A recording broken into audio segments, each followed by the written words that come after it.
Mike from Tire Talent here with the presentation on attracting, developing, and retaining top talent.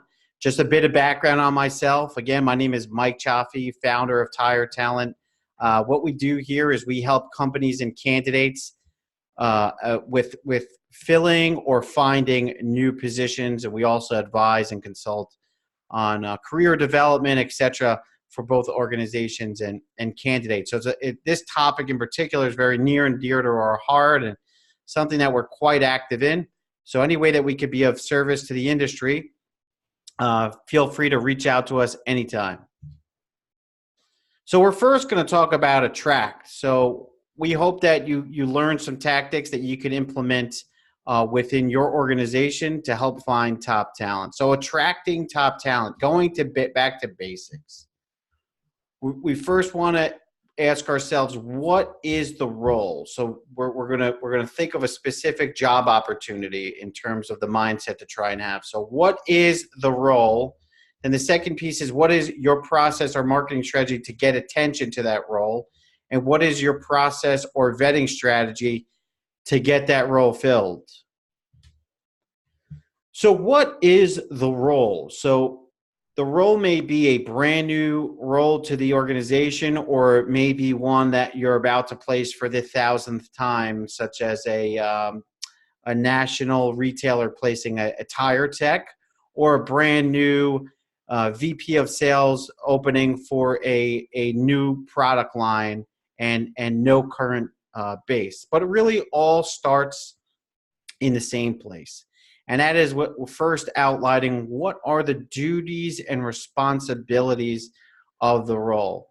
So literally, bullet by bullet, write out the full duties and responsibilities of the role.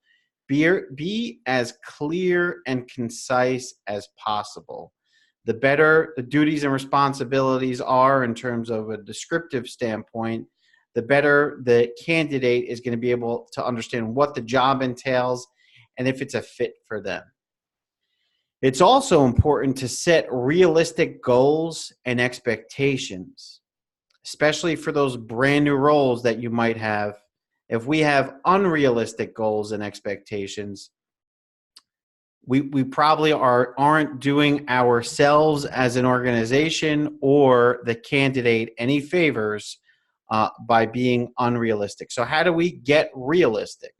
Well, really what we want to do is have internal conversations, especially if it's a brand new role, and ask ourselves, if it's a sales role and it's a brand new product line, is it really fair to ask for this particular new hire to have a robust book of business? Let's say, for example, it's a tire manufacturer sales rep, and the expectations are by day 60, they have a booming book of business. Well, probably not, right? So that'd be a great sales rep, or a lucky one if they did get that going. But it really takes time to get folks to switch pricing programs, as we all know. So that's an example of a long-term goal and expectation to have for that particular candidate. So if you're going to have short-term goals and expectations, make sure that they're realistic. So in that particular case, having a strategy of where to go to market and how to go to market within the first 60 days with the customer base, and then therefore implementing that strategy may be a bit more realistic. And then the last piece is looking forward. So if we sat down 365 days after the employee's first start date, what did that employee need to accomplish to be considered a success? So 365 days later, the book of business increased by a percentage, or if they're an engineer, they helped the A, B, and C project, or if they're an operations manager, they've increased efficiencies by X percent. So looking forward, what did that employee need to do to be considered a success? And come to an agreement with everyone that needs to have a buy-in for this section. So that's HR, the actual hiring manager, and then whatever other leadership that's considered needed to have buy-in or seat at the table in these decisions. The other piece in defining a role that we really need to consider is the comp package. So folks in the industry could have the same exact title, but we see that in some cases that particular role might pay 65K, and that same exact title another company might pay 125K. So obviously the role that's paying more has larger duties and responsibilities, but it's important to outline that comp package so that candidates aren't wasting their time or your time in terms of going through the process, right? So actually be transparent, and at either the very first step or the second step of the process, you actually label in black and white what the comp structure is. And why is that? Well, we want that not only to create efficiencies, but we also want to make sure that we aren't breaking any laws. So there's a lot of new laws coming to fruition, one of which is making sure that we're not asking what an employee is currently making in their current role. That's right. So a lot of current hiring managers don't know this, but you could easily be breaking a law within your city and state. But it's not in every state currently, but in many states, and we think to be widespread soon throughout the U.S., it's currently illegal to ask what a candidate is currently making in their role. So that's why it's important when you're defining what the role is.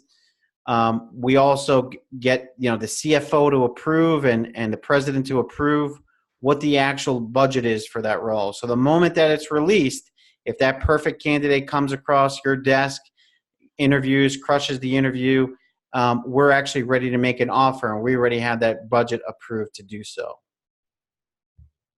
So that concludes this side on defining what the role is.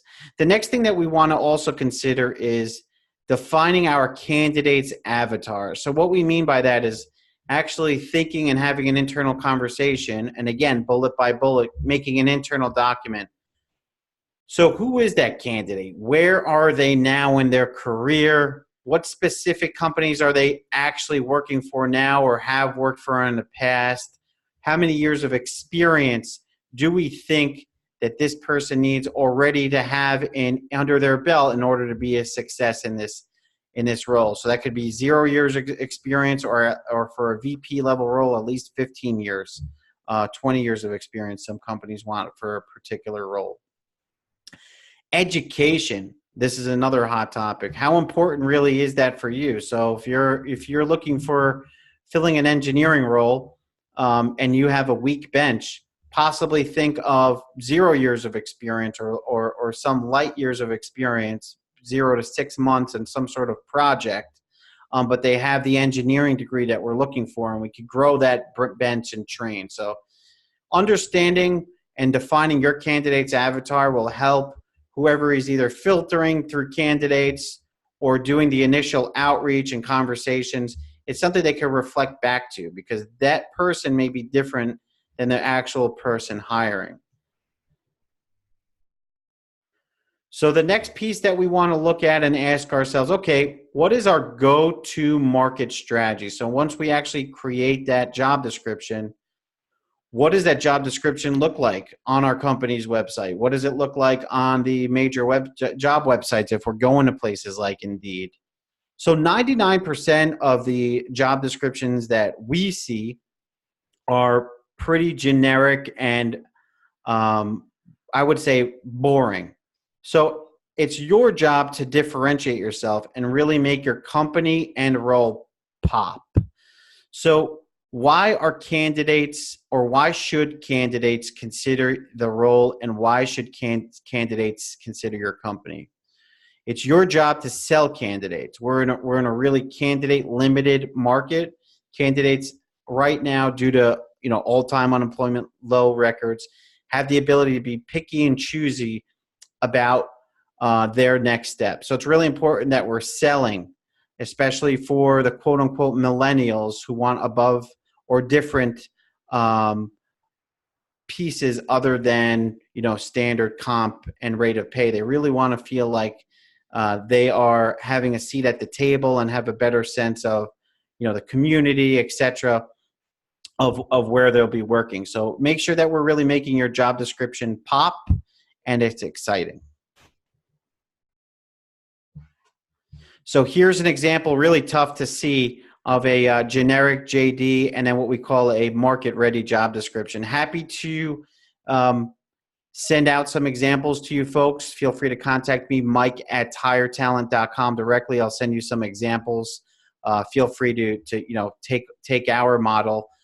We recommend you could actually outsource to a content writer or more importantly a creative writer that they'll take your job description and they'll make it sound exciting. And we really think that's important if you're advertising the position online. So now we're gonna talk about once everything's completed, we have the job description, we understand our candidate avatar, and we've created an attraction job description, and we're ready to list it online or various places.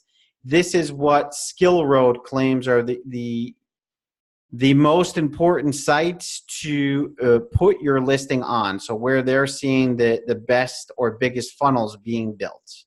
So from Indeed to Dice, these are the recommendations that Skill Road has. A really other important source you can see on the right-hand side are employee referrals. So we're pretty shocked when we see companies not utilizing this. So actually paying your employees to help you fill your roles. So that's some sort of bonus if they find someone that and refer someone internally, or some sort of thank you that companies are doing to help them fill their job openings. We find that a lot of companies say the best candidates that they find come from employee referral programs. So if you don't have one within your company today, we really highly recommend that you implement one. Another source might be a website such as tirebusiness.com. So if you have a tire-related role, such as a manufacturing plant manager or a tire sales position, listing on industry-dedicated job boards such as tirebusiness.com is a great way to attract folks to your opening. It's really important for the less known companies, well-known companies, to pay attention to the first piece of the presentation and to really, again, spend that extra hour or two and spend the extra $100 to $200 in having a professional writer help you sell your opportunity so you are able to attract more candidates to your position. So when we're talking about the first piece, we've only touched on what we call active candidates. So only active candidates are actually going to go through the process of clicking and going after those jobs that they see posted on those websites, right? So active candidates are different than passive candidates. So passive candidate is not a person that's going through the process and actually clicking.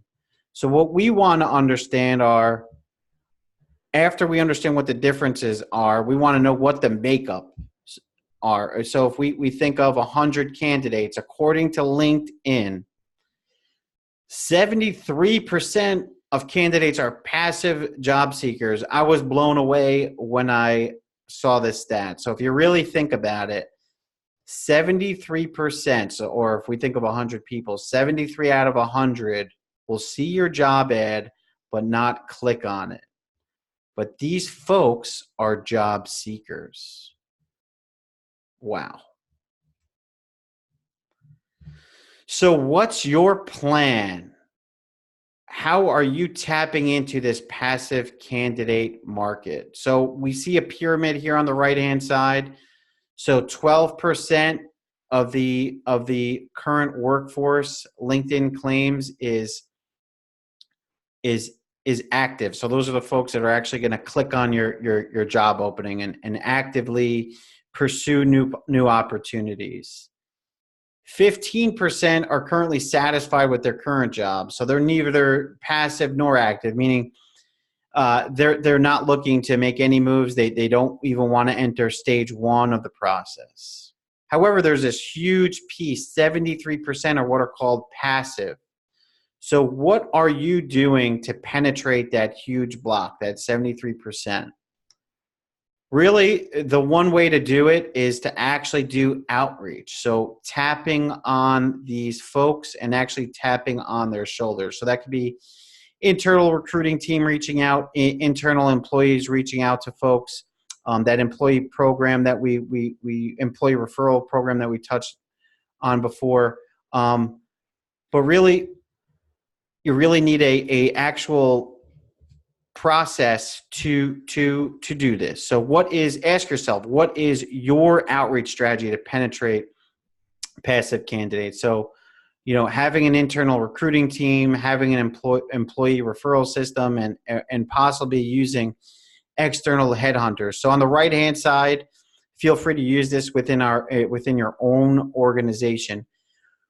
What we'd first do is we first build. Once we go live with a role, we will build custom messages, and we have an outreach program that we utilize for what we call a touch system. So we build a list of what we think are prospective candidates that meet the criteria of the avatar that we originally built in one of the previous slides, and then we bucket those folks, and we try and get anywhere to 100 to 200 prospects into that bucket.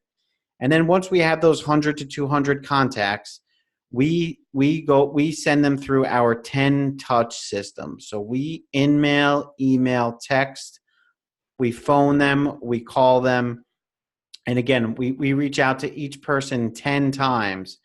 And we do it through various messages, even video. We're now using video to get in touch with folks. And what we're trying to do is we're trying to engage and penetrate that passive 73% of folks in the marketplace. And we want to learn more about what they're looking for in their next career step. And if that's in line what we're looking with, if that career goal is in line with what we have at this new opportunity, then we'll then send them through our vetting criteria, and we'll introduce the role to them.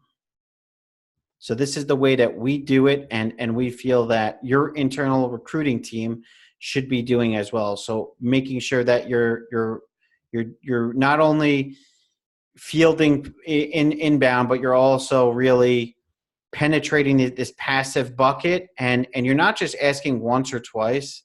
We actually ask 10 times.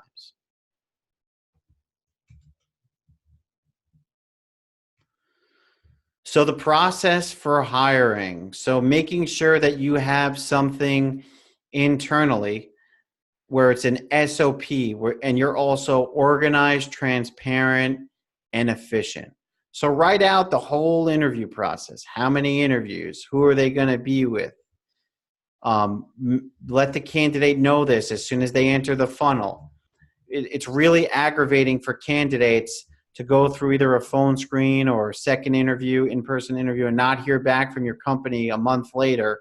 And then a month and a half goes by, and you're ready to make that candidate an offer, and they haven't heard any communication since. And then the company ends up losing the candidate. We see this all too often. Again, in this market that we're currently in, do not start recruiting until unless the budget is complete and you're actually ready to fill the seat.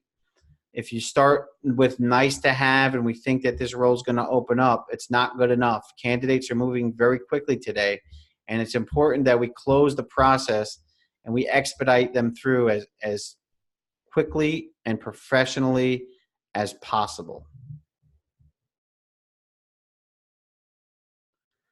So that concludes the section of attracting candidates to your role. I hope you found value in it, and I hope there were some tips that you could implement today into your organization if you're an HR or hiring manager. Now we're going to talk about developing. So how to develop top talent. So really, what does your bench look like?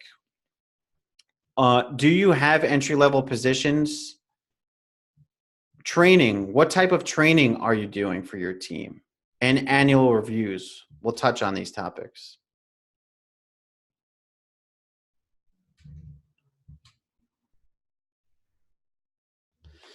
So we're just going to stick with this slide. So what does your bench look like? So when we think about um, a lot of companies, they really just have turnkey players and no bench below. So for example, many multinational um, tire manufacturers have regional sales managers, but they don't have assistant regional sales managers, or they don't have entry level roles. So you may want to think about opening up some new roles in 2019 that are more entry level. And really what this is an opportunity for your organization to have employees or a bench that could grow, already know the culture, already know the processes, already know the key players internally and externally, and you're ready to then strategically place throughout your company in the coming years. Also, for your HQ, internships are a great way to tap into your local colleges, your local BOCES, etc., and tap into the talent there and build that bench. And if the internship's successful, extending those folks opportunities. Training. This is something that we always often see overlooked. So having some sort of ongoing training program, quarterly, annually, whatever it may be, and making the teams and functions within the company just better. Always making yourself better. And how do we learn about training? What training topics we should have? I think leads into the third piece, and that's annual reviews. So in developing talent, we need to always give feedback and develop our folks on a daily basis. So in one of my previous positions, we had an annual review where it's my one time throughout the year where I got to give feedback to my manager, and my manager gave feedback to me. And at the end of the year, I think that's too little, too late. I think a much better process or policy that companies should have are daily reviews, right? So just having a policy where we're always reviewing each other, we're always giving feedback. Hiring managers should have an open door policy where there's also the feedback going from up to the hiring manager, from the employee to the hiring manager, where they could give feedback, and this all helps the team. So for example, if I feel like I'm really struggling on reporting and I need some Excel help, I could give that feedback that I'm not able to execute on my job. And I think it's on the hiring manager's plate then to get training. So next time that we have our quarterly training or our monthly training, one of those sections really addresses the Excel training needed within the organization. So I think then developing your top talent and always making them better makes them feel appreciative. And then this goes into our next portion of the presentation, which is all about retention and how to retain your top talent. So it's really not always about money. A lot of companies think it's about the money.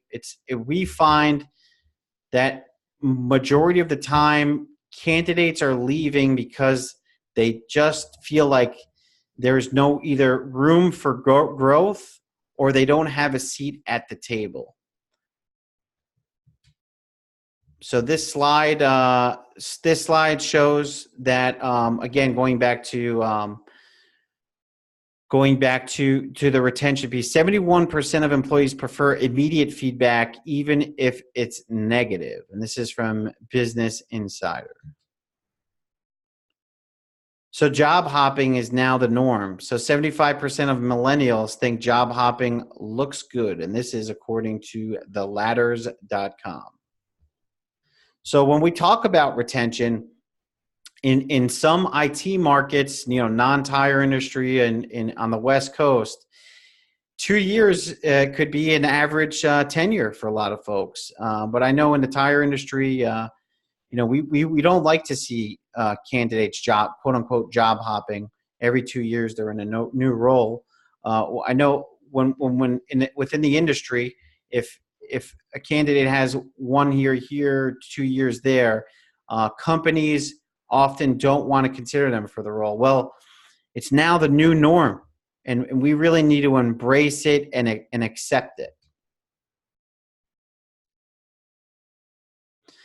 Another important part is culture. So we wrote a great blog on our website about multinationals and their struggle within the United States to retain their top talent. And really what it comes down to is culture.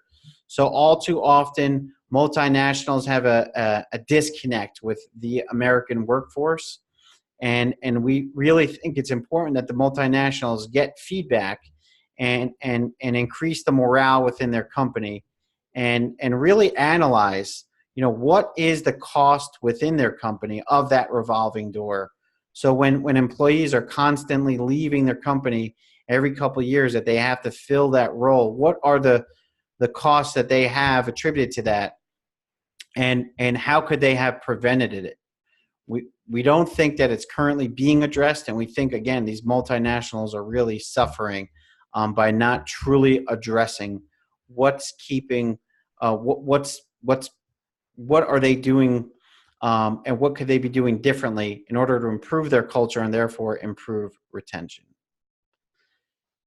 So an engaged employee versus a disengaged employee. So there's obviously a big difference between the two. Of course, we want all of the employees to be engaged instead of disengaged.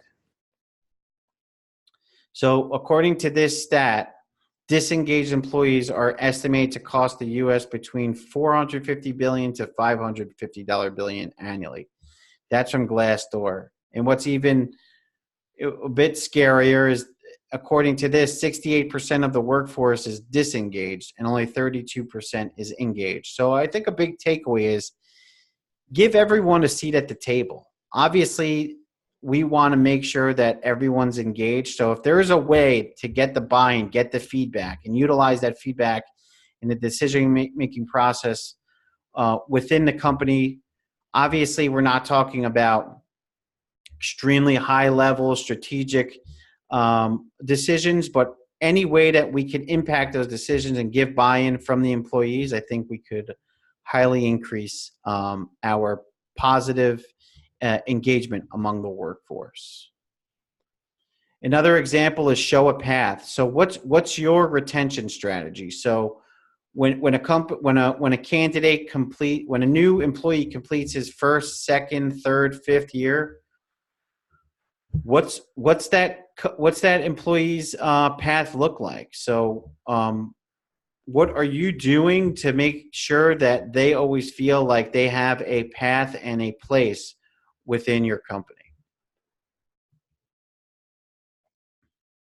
So looking forward, a great book that I read is The Alliance, and they talk about that tour of duty. So going back to the path piece on the previous slide, they use an example from LinkedIn, where at LinkedIn, folks got a different role within the organization, and it changed every couple years. So if there's a way that you can implement that within your organization for lower level entry or mid-management level roles, where that employee it actually goes on a tour of duty. Also, if you think of the military, has a tour of duty where they're changing their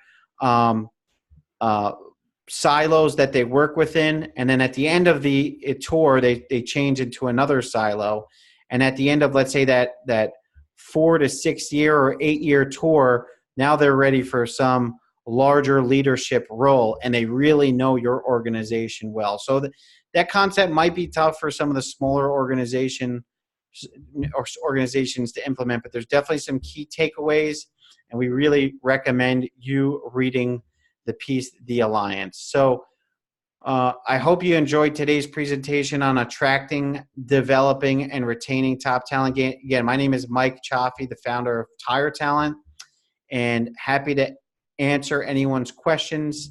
And I know this is a really deep topic, so we try to keep it as brief and to the point as possible, and hopefully you got some tactics that you could take away and implement within your company. So thanks again, and we really appreciate you joining today.